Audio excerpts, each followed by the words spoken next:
تو یہ اسی خصوصیت کا پھر سے ذکر کر رہے ہیں اقبال.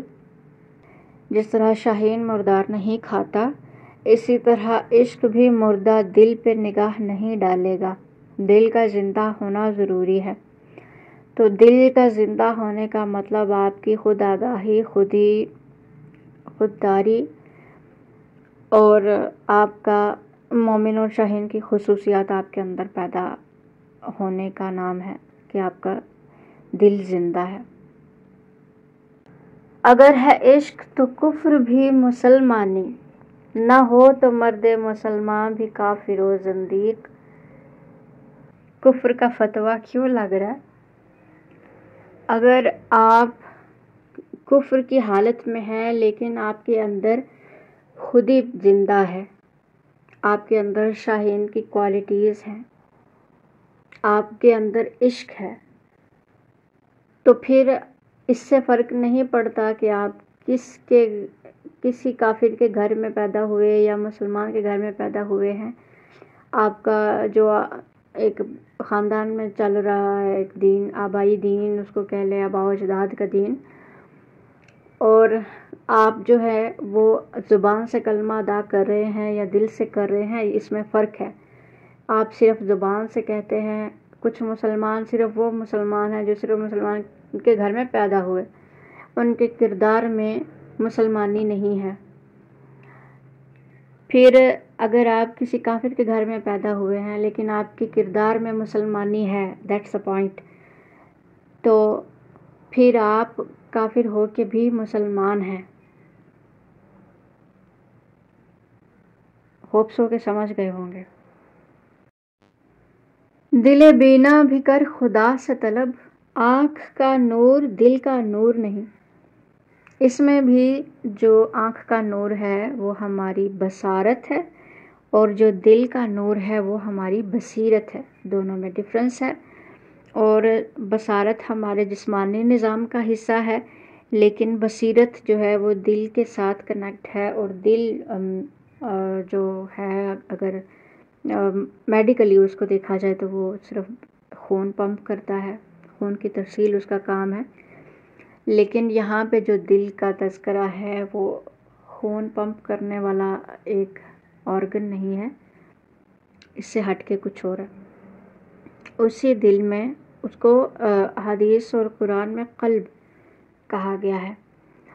اور اس قلب میں جب اللہ کا نور اور عشق جو ہے وہ اترتا ہے تو پھر آپ کے اندر بصیرت پیدا ہوتی ہے، اور یہ بصیرت آپ کو ان چیزوں سے بھی روشناس کروا دیتی ہے جو عام آنکھ کی نظر جو ہے وہ نہیں دیکھ سکتی.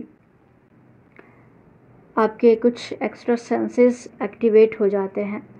یہی جو بصیرت ہے جب ہمارے دل میں نور کی وجہ سے پیدا ہو جاتی ہے، ہماری رسائی، ہماری پہنچ وہ بہت دور تک چلی جاتی ہے، وہاں تک بھی جہاں ابھی سائنس نہیں پہنچی. میں آسان لفظوں میں زمان و مکان کی حدوں کو پار کر لیتی ہے. اسی رسائی کے بارے میں ریفرنس ہے، عالم ہے فقط مومن جاں باز کی میراث، مومن نہیں جو صاحب لولاک نہیں ہے.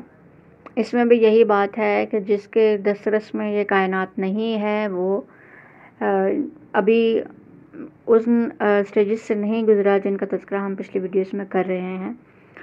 خودی اور شاہین مومن کلندر ان صفات سے، ان جگہوں سے ابھی نہیں گزرا، تو وہ مومن ہی نہیں ہے جس کی رسائی اتنی زیادہ بڑھ نہ گئی ہو. ایسا نہیں ہو سکتا کہ مومن ہو اور اس کے دل میں نور نہ ہو، اس کو بصیرت نہ عطا ہو گئی ہو، اس کی رسائیاں نہ بڑھ گئی ہوں. ایسا نہیں ہو سکتا. حدیث دل کسی درویش بے کلیم سے پوچھ، خدا کرے تجھے تیرے مقام سے آگاہ.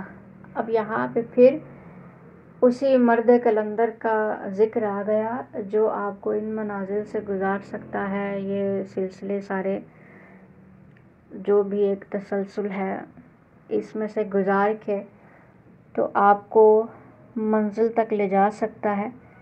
تو ساتھ دعا بھی ہے اقبال کی طرف سے کہ خدا کرے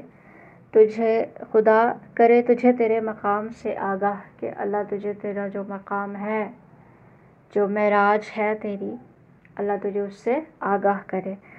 اور اس میں وسیلہ ہے کسی درویش کا، کہ درویش سے پوچھ، اب درویش مرد کلندر ہے، مرشد ہے، آپ کسی کا ہاتھ پکڑتے ہو، کوئی آپ کا ہاتھ پکڑتا ہے تو آپ کو یہ سارے منازل طے کرا دیتا ہے۔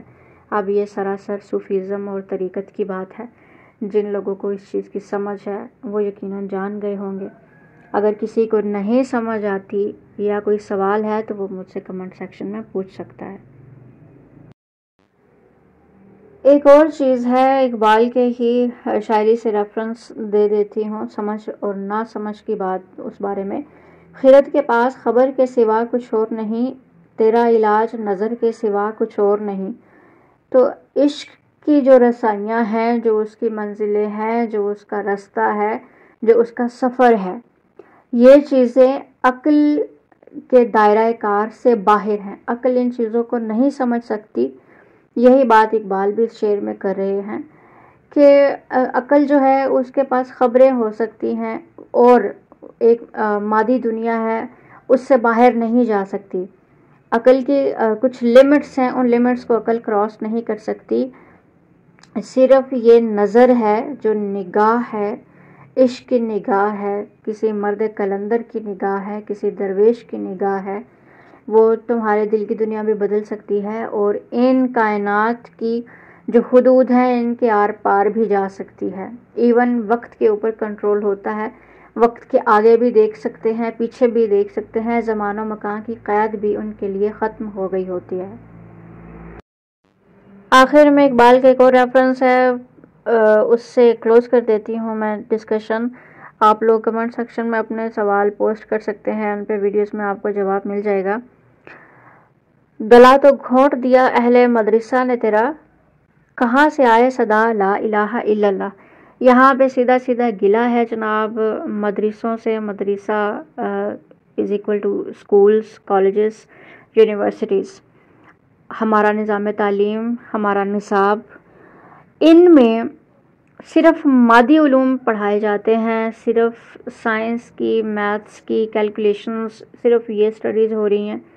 لیکن جو عشق ہے، عشق کے مندرجات ہیں، عشق کے بارے میں جو تفصیل ہے، جو ہمارے دین کی روح ہے، جو طریقت کا سلسلہ ہے، اس کو بالکل ہی اگنور کیا ہوا ہے۔ تو یہ غلط چیز ہے، ہمارے نظام تعلیم کی خرابی ہے، اس کو درست ہونا چاہیے۔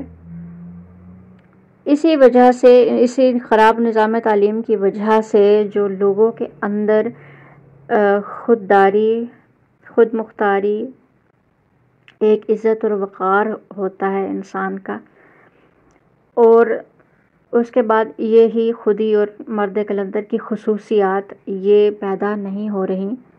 ان کی جو بیسک ہے لا الہ الا اللہ کی جو صدا ہے، وہ کیسے آئے گی جب ہمارا اپنا نظام تعلیم ہی جکڑا ہوا ہے۔ That's the point. ہمارا نظام تعلیم اگر اس کو دیکھیں تو ہمارے اپنے مذہب کے، ہمارے اپنے کلچر کے حساب سے نہیں ہے۔ ہمارا نظام تعلیم مغربی ہے، ابھی تک مغربی ہے، ہم لوگ آزاد نہیں ہوئے۔ اور آج کل ویسے بھی بہت بحث چل رہی ہے آزادی کی، حقیقی آزادی کی، تو سیم یہی چیز ہے۔ ہم لوگ ابھی بھی انڈیپینڈنٹ نہیں ہیں اس بارے میں۔ اگر آزاد ہوتے تو ہمارا نظام تعلیم بھی ہمارے حساب کتاب سے ہوتا، تو مسلمانوں کے اندر جو مسلمانوں کی جو میراث ہے، جو علوم کی میراث ہے، جو دین کے حساب سے ان کی میراث ہے، وہ آگے ڈیلیور ہوتی آئندہ نسلوں تک۔ لیکن معاملہ جو ہے وہ رک گیا ہے، سلسلہ ٹوٹ چکا ہے، اور اس کی وجہ ہماری ہر معاملے میں، ہر ڈپارٹمنٹ میں غلامی ہے۔ بظاہر تو ہم لوگوں نے آزادی حاصل کر لی، لیکن ہم لوگ آزاد نہیں ہیں۔ آج کے لیے اتنا ہی۔ میری مجبوری ہے کہ میں اپنی ویڈیوز کو تھوڑا شارٹ رکھوں، بہت لینتھی اگر کروں گی تو دیکھنے والے، سننے والے لوگ کم ہیں، پھر یوٹیوب جو ہے وہ میرا یہ میسیج وہ بھی کنوے نہیں کرے گا. جن لوگوں کے چینلز ہیں وہ لوگ سمجھ سکتے ہیں کہ ویوز کا پرابلم ہوتا ہے. بہت زیادہ لمبی ویڈیوز جو ہیں ان سے لائیو سیشنز ہوں تو اور بات ہے. اگر لائیو سیشنز میں جوائن کرنا چاہیں تو بھی کمنٹ سیکشن میں آپ بتا سکتے ہیں. اس میں ذرا بندہ آزاد ہوتا ہے, ٹائم کی پابندی نہیں ہوتی. باقی لوگوں کا رسپانس بھی اتنا نہیں ہے, ٹاپک کافی ٹف ہے, اس طرف لوگوں کا رجحان بھی نہیں ہے, تعلیم سے کوئی اتنی دلچسپی نہیں ہے. تو خیر زندگی رہی تو انشاءاللہ پھر ملاقات ہوگی. اس کے بعد کا ٹاپک جو ہے وہ میں ابھی ڈیسائیڈ کروں گی کہ کون سا رکھے, کیونکہ ابھی بھی بہت ساری گفتگو باقی ہے. آپ لوگوں کے ذہن میں کوئی سوال ہو تو کمنٹ سیکشن میں ضرور پوچھیے, اس پہ ضرور ویڈیو بنا کے پوسٹ کروں گی. لائیو سیشن جوائن کرنا چاہیں تو بھی مجھے بتا سکتے ہیں. اب تک کے لیے اتنا, جہاں رہیں خوش رہیں. ساتھ دینے کے لیے شکریہ. تھینک یو سو مچ. پاکستان زندہ باد.